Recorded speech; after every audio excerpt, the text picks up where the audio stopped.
नमस्कार। Planet x पर आपका फिर से स्वागत है। हमेशा की तरह रिक्वेस्ट रहेगा हमारा, प्लैनेट एक्स को जरूर सब्सक्राइब करें, हमारे वीडियोस को लाइक करें और फ्रेंड्स एंड फैमिली के साथ जरूर शेयर करें। दोस्तों, पिछले दो दिनों से जो है एक बड़ी ही भारत के रक्षा क्षेत्र से बहुत ही क्रूशियल इंफॉर्मेशन आ रही है। कुछ न्यूज़ भी आए हैं, बहुत डिटेल्स नहीं आए हैं लेकिन न्यूज़ आए हैं। इकोनॉमिक टाइम्स ने भी छापा है और अन्य कुछ समाचार पत्रों में भी आए हैं, और वो है, नाम सुना होगा आपने, ETLDHCM।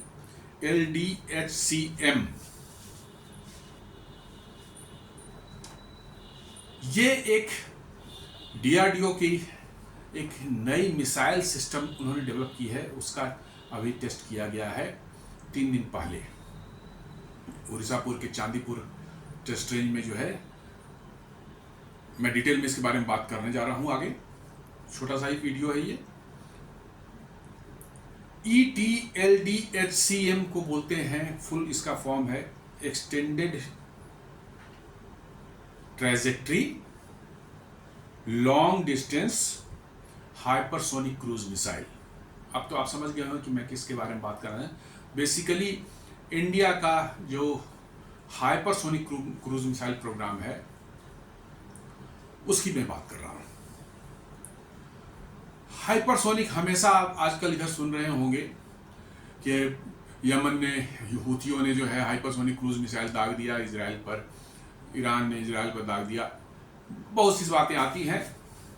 लेकिन हाइपरसोनिक एग्जैक्टली वो होते नहीं है नहीं वो बेसिकली एक बैलिस्टिक मिसाइल्स होते हैं। बैलिस्टिक मिसाइल जो है नीचे से उनकी ट्रैजेक्टरी होती है, आप कोई पत्थर जैसे फेंकते हैं नीचे से ऊपर जाती है और फिर ग्रेविटी के प्रभाव में जो हो नीचे आती है, और नीचे आते आते उनकी एक्सेलरेशन ग्रेविटी के कारण होते रहती है और उनकी स्पीड 5 मैक्स से ऊपर चली जाती है, तो उनको हाइपरसोनिक बोल दिया जाता है। इनफैक्ट थ्योरेटिकली देखें तो all ballistic missiles are hypersonic missiles. लेकिन इससे हाइपरसोनिक मिसाइल जो जनरल बोलचाल भाषा में लोग इस्तेमाल करते हैं उससे इसका कोई लेना देना मतलब नहीं होता है। आजकल फैशन में लोग बोल रहे हैं कि फलाने ने हाइपरसोनिक मार दिया, फलाने ने हाइपरसोनिक मिसाइल चला दिया। आज के दिन में ट्रूली यदि प्रूवन किसी कह सकते हैं हाइपरसोनिक मिसाइल है तो सिर्फ एक देश है दुनिया में, और वो है रसिया, और उनकी एक जिरकॉन नाम की मिसाइल है जो कि हाइपरसोनिक है, 10-12 मैक की स्पीड से चलती है। तो ये हमने ETLDHCM इसका फुल फॉर्म बता दिया, extended trajectory long distance hypersonic cruise missile. Hypersonic cruise missile या ट्रूली हाइपरसोनिक मिसाइल जिसको हम लोग कह सकते हैं, वो मिसाइल होती है जो क्रूज मिसाइल जो है हाइपरसोनिक रफ्तार से चले, नॉट द बैलिस्टिक मिसाइल जो ऊपर से आकर गिरे ग्रेविटी के उससे जो उसको नहीं। क्यों? दोनों डिफरेंस क्या है? बैलिस्टिक मिसाइल्स को जो इंटरसेप्ट करना कंपैरेटिवली आसान है, क्योंकि बैलिस्टिक ट्रैजेक्टरी को जो है एक बार आपने उसका ट्रैजेक्टरी को रडार से डिटेक्ट कर लिया तो एग्जैक्टली आप बता सकते हैं कि ये कहाँ पर गिरेगा, कहाँ तक जाएगा, कहाँ गिरेगा। ये बहुत आसान है, क्योंकि आप एक पत्थर फेंकते हैं तो किस एंगल से और किस स्पीड से फेंकते हैं सारा कुछ इस पर डिपेंड करता है, और उससे जो है आप उसको बड़े आसानी से जो है डिटेक्ट कर सकते हैं कि कहाँ तक जाएगा ये। तो इसलिए जो है आप उसको जो है कैलकुलेट करके जो है आपको उस इंटरसेप्ट करने में आपको आसानी होती है। But cruise missiles are not like that. Cruise missiles are totally different. ये बिल्कुल जमीन से थोड़े ही ऊंचाई पर उड़ते हैं, टेरेन हगिंग मिसाइल्स भी इनको बोलते हैं, उड़ते हैं और पूरे अपने फ्लाइट ड्यूरेशन के दौरान पावर्ड रहते हैं। बैलिस्टिक मिसाइल में ऐसा नहीं था, उनको सिर्फ जो है रॉकेट जो उनको फायर करके जो है ऊपर स्पेस में ले जाता है, छोड़ देता है, फिर उसका वो ग्रेविटी के प्रभाव से गिरते हैं, उनमें अपनी कोई ये नहीं होती, पावर नहीं होती, और इसलिए ज़्यादा मनूवर नहीं कर सकते हैं टर्मिनल फेज में जो है, क्योंकि पावर नहीं है उनके पास में।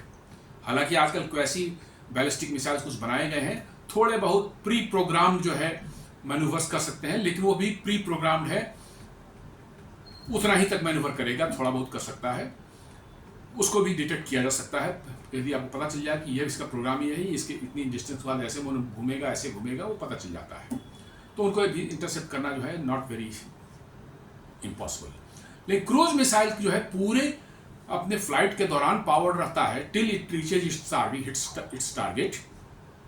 उसको डिटेक्ट करना बहुत ही मुश्किल है, और जमीन से काफ़ी नीचे उड़ते हैं, जमीन से काफ़ी मतलब कि जो है नज़दीक उड़ते हैं, तो रेडार से भी डिटेक्ट करना बिल्कुल अंत समय में आपको नज़दीक जब आ जाएगा तब दिखेगा वो, तब तक आपको जो है काउंटर मेजर्स लेने में परेशानी होगी और उतनी आसानी से आप उसको कर नहीं पाएंगे। तो ये जो बात आ रही है हाइपरसोनिक मिसाइल जो हम जिसको कह रहे हैं 5 मैक से ऊपर जो चलने वाली मिसाइलें हैं, उसमें क्रूज मिसाइल कैटेगरी में सिर्फ और सिर्फ जो है रसिया पास में है। वैसे चाइना भी क्लेम करता है कि मेरे पास DF-17 है। चाइना तो दुनिया में कुछ भी क्लेम कर सकता है, उनका बस क्लेम करना काम है, प्रोपेगेंडा करना काम है, यही उनका काम है। चाइना कैन क्लेम टुमारो कि मैंने हमारे जो है स्पेसक्राफ्ट जो नेपच्यून पर भी लैंड कर गए हैं, हम मिल्की वे गैलेक्सी से ही बाहर निकल करके अब एंड्रोमेडा गैलेक्सी में पहुंचने वाले हैं। China can claim anything. Chinese claim पर न दुनिया भरोसा करती है और न भरोसा करने की जरूरत है। उनके क्लेम्स क्या है, अभी ऑपरेशन सिंदूर दौरान उनके हथियारों ने किस तरह से प्रदर्शन किया ये दुनिया ने देख लिया और बड़ी बेइज्जती हुई उनकी। इसलिए चाइना पर हम लोग न जाए, चाइना कुछ भी बोल सकता है।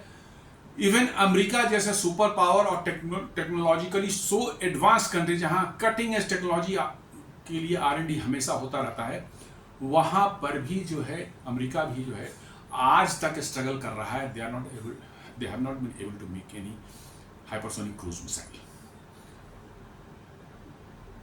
तो भारत में ने कैसे बना लिया, लेट अस इस पर थोड़ा समय हम देते हैं। अभी 2 साल पहले जो है एक हाइपरसोनिक को पहले समझ ले, मैंने मिसाइल्स नॉर्मली जो है वो स्क्रैमजेट इंजन पर चलते हैं। जैसे ब्रह्मोस मिसाइल हमारी सुपरसोनिक क्रूज मिसाइल है, ये रैमजेट इंजन पर चलती है। उसका ही और कैसे एक्सट्रीम और एडवांस वर्जन जो है वो स्क्रैमजेट इंजन होता है, which can generate more power and it creates more speed for the missile. ये दोनों ही जो है रैमजेट और स्क्रैमजेट इंजन जो होते हैं ये एयर ब्रीदिंग मिसाइल्स हैं, एयर ब्रीदिंग इंजन होते हैं इनके। ये अपने साथ ऑक्सीडाइजर नहीं ले जाते, सिर्फ इनमें फ्यूल प्रोपेलेंट जो होता है वही होता है, और ऑक्सीजन जो है एयर से लेते हैं और उस ऑक्सीजन के साथ जो है वो प्रोपेलेंट जो है उसकी बर्निंग होती है और it generates thrust to push the missile. जबकि कन्वेंशनल मिसाइल जो होते हैं सॉलिड पावर वाले जो है प्रोपेलेंट वाले जो होते हैं, उनमें क्या है कि फ्यूल के साथ साथ ऑक्सीडाइजर भी हमको मिक्स करके देना पड़ता है, ऑक्सीजन भी उसके अंदर में होती है। तो इसका मतलब है कि आपको कम फ्यूल कैरी करने की कैपेसिटी, क्योंकि साथ साथ आपका जो है ऑक्सीजन की भी वैल्यू भी उस साथ कैरी, ऑक्सीडाइजर भी कैरी करनी है, तो आपकी मिसाइल की वेट बहुत ज़्यादा बढ़ जाएगी और उसका रेंज सब पर असर पड़ेगा। लेकिन एयर ब्रीदिंग मिसाइल की ब्यूटी ये है कि इनको चूंकि वायुमंडल के अंदर में ही काम करना है तो ऑक्सीजन की कमी नहीं है, वहाँ पर आप इनको लॉन्च कर सकते हैं। सिर्फ फ्यूल उसके अंदर में है, एयर लेता है ये अपने वायुमंडल से और फिर वो बर्निंग करके चलता है उसका। इन दोनों मिसाइलों के साथ एक ये होती है जो रैमजेट और स्क्रैमजेट पावर्ड इंजन से होती है कि ये खुद से स्टार्ट नहीं हो सकते, क्योंकि उनको बहुत हाई स्पीड से एयर इनटेक उनको चाहिए अपने प्रोपेलेंट्स को जो है इग्नाइट करने के लिए और थ्रस्ट जनरेट करने के लिए। तो इनको पहले जो है एक सॉलिड फ्यूल पावर्ड बूस्टर से जो है एक स्पीड तक ले जाई जाती है और तब जाकर इनके बूस्टर अलग हो जाता है और इनका रैमजेट या स्क्रैमजेट इंजन जो है इग्नाइट होता है। ब्रह्मोस के साथ भी यही है, ब्रह्मोस रैमजेट इंजन से चलती है। उनको पहले छोटा बूस्टर जो है स्पीड दे देता है, जब एयर फ्लो बढ़ जाती है उसके बाद जो है उनका जो रैमजेट इंजन चालू हो जाता है and it goes up to speed of 3 Mach. Similarly जो है जो हमारा जो है ये hypersonic LD ED LD HCM जो बन रहा है, इसके अंदर भी एक बूस्टर जो इसको सुपरसोनिक स्पीड तक ले जाएगा पर, और तब जाकर के जो है जब एयर इनफ्लो उसके अंदर सफिशिएंट हो जाएगी, बूस्टर अलग हो जाएगा and then it will start burning its own fuel and reach a speed of Mach 8। Mach 8 का स्पीड समझ लीजिए कि ये 11,000 किलोमीटर पर आवर का हो जाता है।